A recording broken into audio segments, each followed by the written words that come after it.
Hey, how y'all doing out there? It's me, Robert Prash, the King of Comebacks with two Ks at the end, Creating Greatness podcast. And we are up early this morning with a very special guest, Dave from the Academy of Cleaning Excellence. On this morning, brother.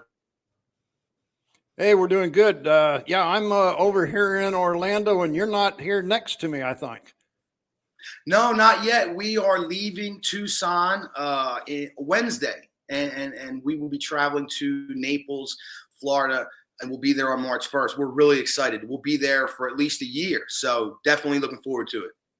Oh, you're going to get back here in time for the heat wave. Yeah, and me and my wife joked around about like, yay, we're making it for spring break. Yeah, well, Arizona, you're a little bit drier climate. It's beautiful out here. The mountains, the desert has a mystique and beauty of its own, but definitely not for me in the long term. Yeah, I'm going to say that area of the country isn't really conducive to the farming and ranching that you want to do when you get back here to Florida, is it? No, absolutely. There's some interesting things going on out here, like people that do live off the grid and they do homestead, and there's ways to collect water, although it's difficult, and ways to grow certain things via greenhouse and underground. They set up some really interesting things, but yeah, once again, not for me. I like to sort of do the infomercial style farming, set it and forget it. And in Florida, you could do that, man. Yeah, well, I know that they've got these new things that they hang sheets up in the air, the big dew collectors, to collect water. But quite honestly, I kind of like it where you can turn the spigot on and it comes right out of it instead of having to collect it out of the air. Ain't that the truth, man? So yeah, a while back, I was on Ace's podcast, and he inspired me to ask him to come on because he had some really interesting and powerful stories. If you're staying up to date on Creating Greatness podcast right now, we are heavy into the championship mindset, the iron sharpening iron, the men uplifting men, becoming better together. But this is a throwback to the Everyday Excellence series, the literal blueprint that we set forth here on Creating Greatness podcast of how to set the expectation for excellence in everything you do. And when you do that and create those building blocks, those foundations of success, how it will just elevate and sort of snowball in your life to create more and more excellence in your life in bigger and bigger endeavors. So Ace is an industrial cleaning professional. But the interesting aspect of what he does to me was just all in the name of his academy, the Academy for Cleaning Excellence. And I really attached to that idea. And I was curious, you could do your profession in any manner. I know that you've elevated pretty high in that field, and you could have sustained it in mediocrity, but you choose to excel, man. You choose to take it to the limit. And I really respect that about you. What sort of drives you to that high standard that you hold? I think the thing is, I'm not a young guy, so I've got a lot of experience behind me. And, I was teaching the class this past week, and the lady said, wow, that's a revelation to me. I said, yeah, I'm sorry, but it took me 30 plus years to figure that out. There's nothing like experience in life, but I think the thing that we all have to remember, we have the opportunity to either react to change or to be the impetus for change. You're either going to make change happen or you're simply going to react. I am not of the mindset to be completely reactionary. Now, I know, and everybody says, hey, you have to react to what happens. And yes, there is. But we have, even in our reaction to what happens, we have the ability to decide how we're going to react to that. One of the reasons why I moved to Florida, whenever I made that career choice about 8 years ago, was that I wanted to decomplicate and de-stress my life. All the way through, I've had all of the stresses of owning businesses, being the boss, all of those things. So when you make a change in your life, you have to decide what you want that change to be, and you have to focus on that. People ask me, how do you keep going? I said, It's just, I need to do more. I'm not satisfied with anything the way it is today. I have always, my whole life, wanted to make it better than what it is. Doesn't matter what it is. We have the ability to choose. Man, that's why I wanted to have you on. Just that statement right there. Like, you have that deep seated desire to just make things better in all aspects of your life. And that's why I think it bleeds so much further into just your profession. And like I said, I really appreciate that. I have a funny story about going on your podcast, and we use these different sites to connect and network with like-minded folks. And I was applying for so many, and a lot of them were centered around recovery or people who were once addicted to drugs, and now are clean. So when I seen Beyond Clean with Ace, I remember that I filled out the application based upon my when I read the book Inner Engineering and the sadhana of the precision of movement, and how I'd like to clean with that sort of kung fu style. And but then forgot about that in between the communications. And then when you reached out to me, I thought it was a recovery podcast, and then dropping just that morning, and you go, no, this is that. But I was really excited to talk about that. And when I spoke about that precision of movement philosophy that I use, you stated that getting in the zone with it, you do get in sort of a Zen-like state. Can you talk about that a little bit? I think being in the cleaning industry all of my life. Now, I've also done other things other than just cleaning, but whenever you're in the cleaning zone, is what I call it, you have this ability to just kind of be in the moment of doing. I'd say that, for some people that are on an assembly line, they kind of understand this thing, because it is repetitious. There's many things in the cleaning industry that will change depending on the building, depending on the part of the building that you're cleaning, but yet the movements, the state of mind, the way you're doing it. I have been all over the world cleaning commercially. I've trained literally hundreds of thousands of people over my career. And some people get it and some don't. Cleaning is not for everybody. And we're not talking home cleaning, folks. Cleaning your house is so much different than commercial cleaning. You really don't have any idea until you actually get into it. I think that's the interesting thing, is when people get into the cleaning industry, they're used to cleaning at home, and they wake up to the fact that, woo, this is totally different. But I think the reason that we call it Beyond Clean is because everybody that's in the cleaning industry live a life.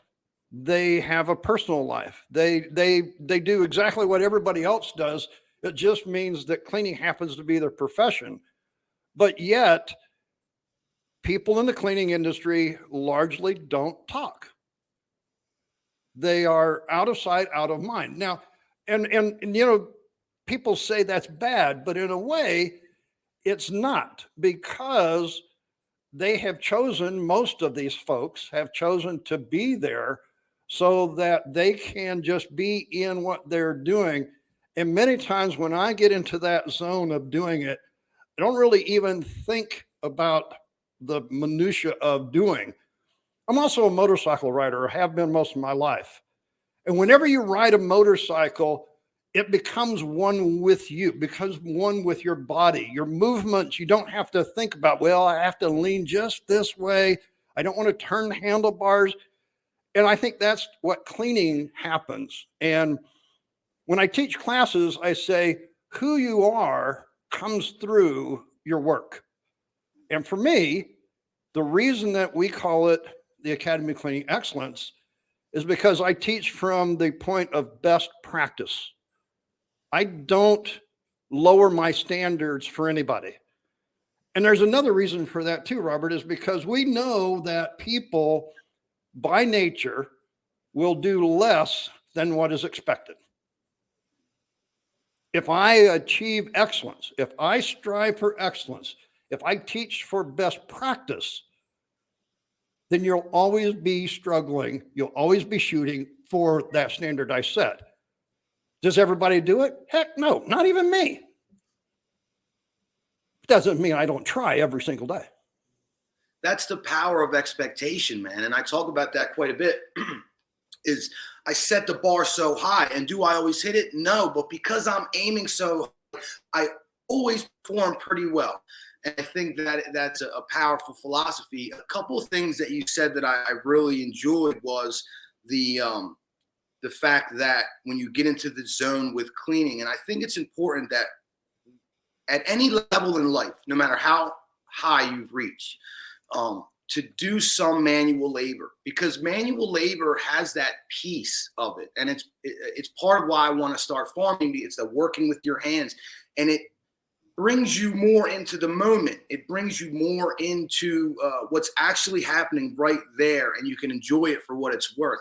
And if you pay attention, you can start to learn to do those things well.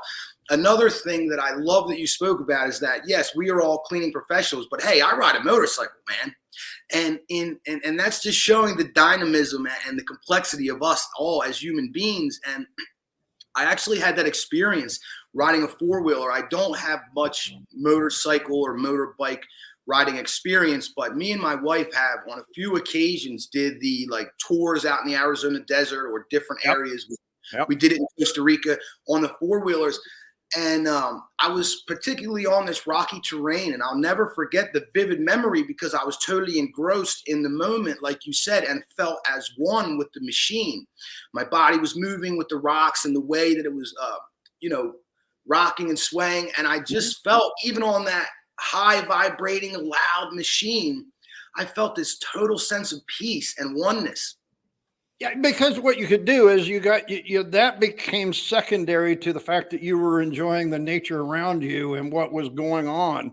And I think that's what I find with a lot of custodians, frontline custodians, what I call rock star custodians, is because, whenever you have a purpose, whenever you have an inner desire to do, then that becomes your focus. And the cleaning is just an extension of that. I mean, think about it. And I think it's interesting. You want to be a farmer. Hey, dirt's my life, man. If there's no dirt, I have nothing to do. Now, I will tell you, folks, we wish you that you would be just a little less dirty sometimes, because, hey, pigs, we're not trying to clean up after pigs, folks, but many times this is what we feel like we're doing. On that note, though, there is a sense of satisfaction when you take an ugly place and you make it nice and pristine and safe and healthy for those people the next day. There's a sense of accomplishment and satisfaction. We live in a world pretty much so, Robert, I think you'd agree, where there's a lot of people that just feel like, it's their right to have whatever, self-fulfillment. Well, there's nothing better than being able to do the job and pat your own self on the back because nobody else is there, but you know that you have provided a safe and healthy environment for people that are coming in. And this is why we have the Rockstar Custodian program, is because we recognize custodians every year that actually go above and beyond just doing the job of cleaning. We have 9 personality traits that we have identified for what makes up that rockstar custodian.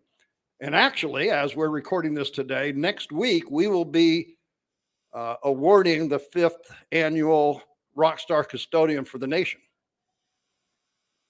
That's awesome, man. That's awesome. We'll definitely stay tuned for that. Are you going to be broadcasting updates on the podcast? Well, hey, as I don't know when this is going to go out, but next Thursday, which is February the 23rd at 1 p.m. Eastern time, we will be broadcasting live on Facebook, LinkedIn, and YouTube.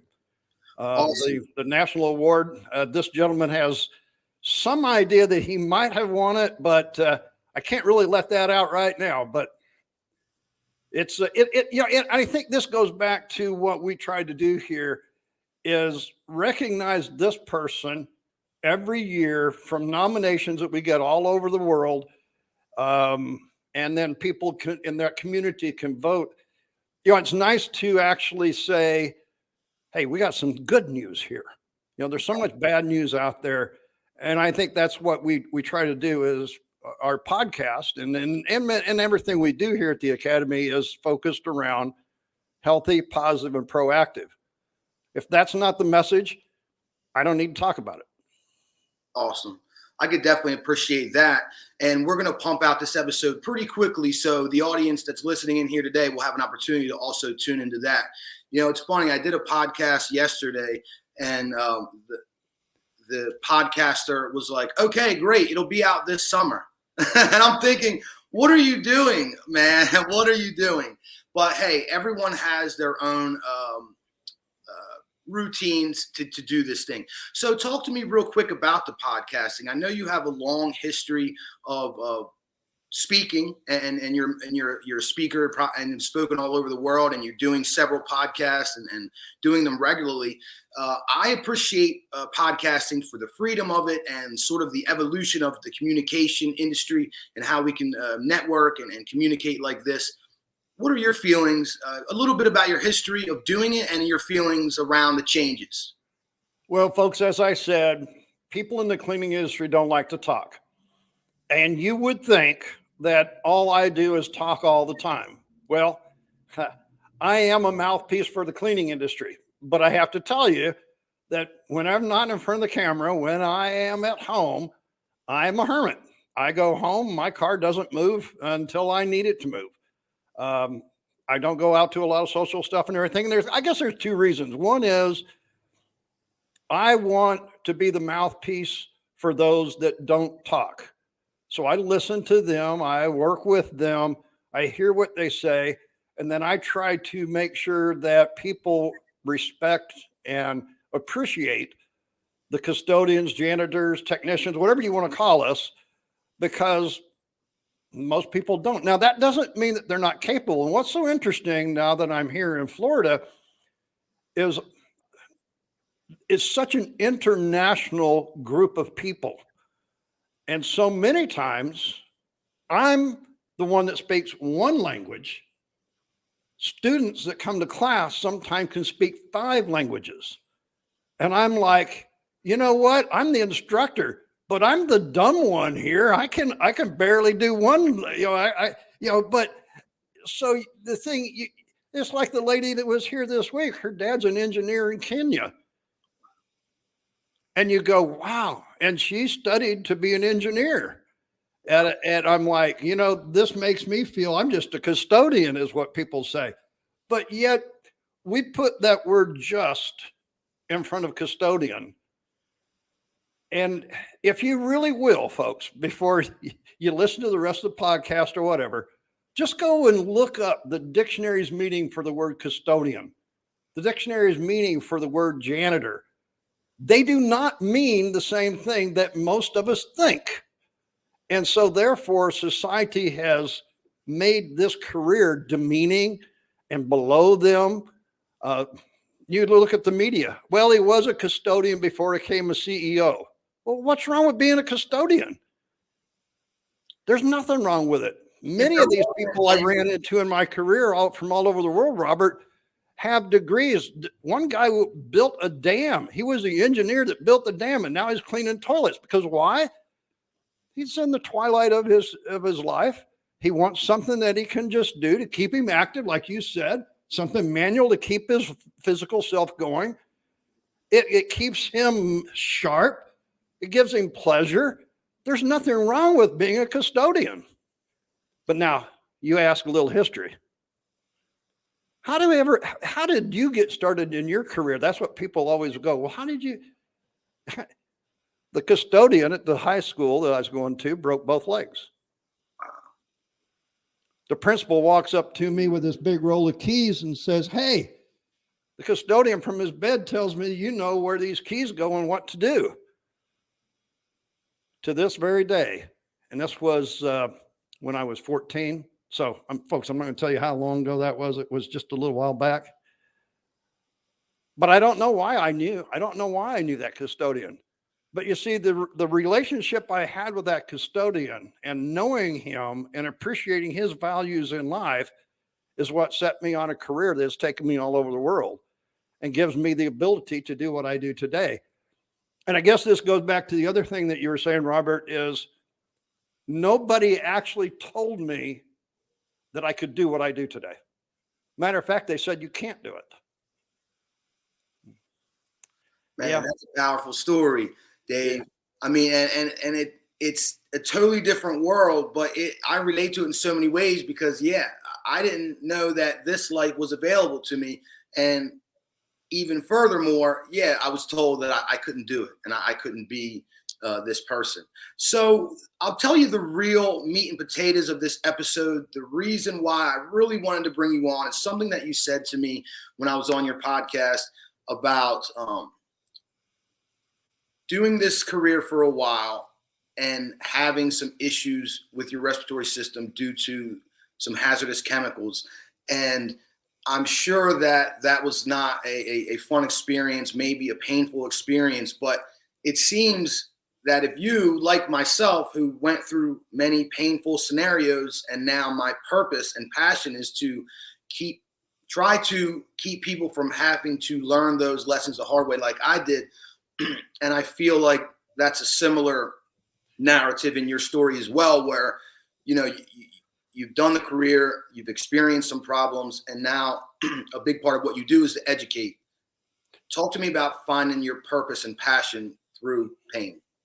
Well, it's kind of interesting you bring that up because just this week I was at my respiratory therapist and we are dealing with how to improve my quality of life at this stage. What caused that is the fact that in my early 20s, I ran my own commercial cleaning business. And what we did is we took care of the floors, the floor finish, the cleanliness of the floors of about 52 Walmart stores in the state of Oklahoma at the time. You're talking about, this was in the mid 80s. Young, 50 people working for me. We're doing all of these stores, 6 nights a week, 10 hours a night. Hey, that was what we were doing.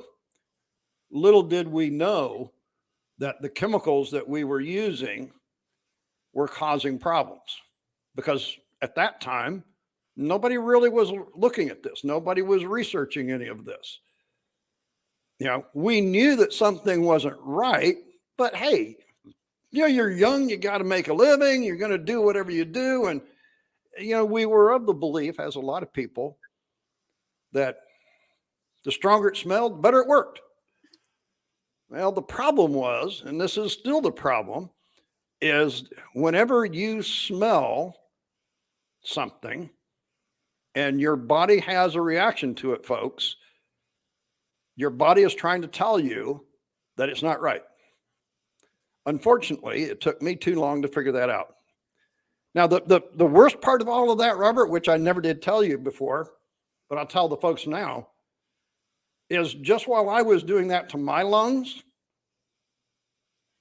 sorry, I get a little emotional sometimes with this, but the worst part of it is I was doing that to 52 other guys. I was a boss. It was my responsibility. They were working for me. And while I did it to me, that's not the worst part of it. Although I've had to live with that and deal with that still today, I don't know what I did to them. So if there's ever a reason that I do what I do today, it's somewhat to repay what I did to them unknowingly. Now, how do we atone for that? There isn't a way. But what I will say is that today I teach people how to do and what to do. And the fact that when you use cleaning chemicals and your body reacts and you have a tear, you have a runny nose, you have a cough, you have a shortness of breath, these are all signs that your body is reacting to the chemistry that you're using. And what I learned the hard way and many other people that were going through it at the same time I am. I'm not the only one, and I don't want to make that sound that way, because I have many colleagues my same age that have the same exact story. The only thing is, I'm the one standing up here talking about it, and most people don't want to. So, hey, I'm the mouthpiece for the industry saying, hey, folks, don't do this. Because out of all of that, I had to choose, what am I going to do? I could have chosen to take a different career, which, hey, yes, I looked at. But I've stayed in the cleaning industry. So what did I do for the next 35 years? I sold product. And as I sold the product, I kept looking at the people that were using the products I sold. And I started actually providing healthy green options without them even knowing it. You know, now the green cleaning movement got a name, and everybody started understanding green cleaning. But I was doing green cleaning because of this way before it had a name, because of the fact that I knew what I had done. Chronic asthma set in when I was 30. Chronic asthma moved to COPD when I was 50. I'm now 65, and we're at the top of the list of the trilogy that I can use. And we're now trying to figure out what's my next step to keep me from having to wear an oxygen tank and the tube in my nose. All because I didn't pay attention to my body and what the chemicals were doing to it. Wow. I oftentimes speak about it. Really ties in. It's funny how the genres can really just blend, because I talk about it all the time about the products that I use in my home, and making sure that they're plant-based and biodegradable and all these things, because all these things, like you said, if you smell it, it's getting into your lungs, and if you get it onto your skin, it's getting into your body. But here's my point, though, Robert, and I would challenge everybody that's listening to this to do this right now. Just as soon as you get through listening to this podcast, try this. Go to that place where you keep your cleaning chemicals, which is typically what? Under the kitchen sink, right? If there is a ring that's burned into the wood from where that chemical set, should you be using it in that house? I don't care what the label says. Should you be using it? And this goes back to one of the things that bugged the really, out of me one time, is that my neighbor had the ambulance came to their house almost once a month. I'm like, what is going on? And she says, well, my son's asthmatic and he had an episode and we had to get him to the hospital. I said, every month? Yeah. I said, well, do you know what's causing that? She said, well, we really hadn't decided what's causing that, but every time that I clean the bathroom, later that day, we're taking him. I said, what are you using to clean the bathroom? She said, scrubbing bubbles. I said, did you ever think that the scrubbing bubbles? Well, I got to clean the tub and that's what cleans it. And I'm like, are you kidding me? You're using something to clean and it's causing your son to go to the hospital, but yet you don't want to change it. You just want to keep doing it. And you know what the worst part of the story is, Robert? I'm listening, Dave. She's the health inspector for the city. Oh, wow. Folks, here's what my message is to you. Don't be blinded by the commercials. Don't be blinded by the fact that it makes your job easier. Easier, faster is not always better, because this is what I did to myself. By using the chemical stripper to remove the finish faster and easier, now I have lived for nearly 40 years with an asthma and COPD. You can't remove it. You can't get rid of it. It's not something you get rid of. So you know what? Think about what you're doing. So go to that kitchen sink, look underneath there. And if it's burnt, if there's a ring, or if the outside of the bottle or it's like, I don't care what the marketing is. And I heard you say plant-based and biodegradable. You know what? I got to tell you, so much of the time, Robert, that is just marketing. It's not the reality of what's there. Wow. So look further, folks. You got to look past. Do you ever read the label on the container? If it says keep out of the reach of children, why is it sitting underneath the kitchen counter? Well, I think you bring up a lot of good points, man, and we'll start to bring it to a close. Number one is what you're saying in the aspect of how you're saying it really applies to everything. When you take the easy way, you're doomed to sort of face those consequences.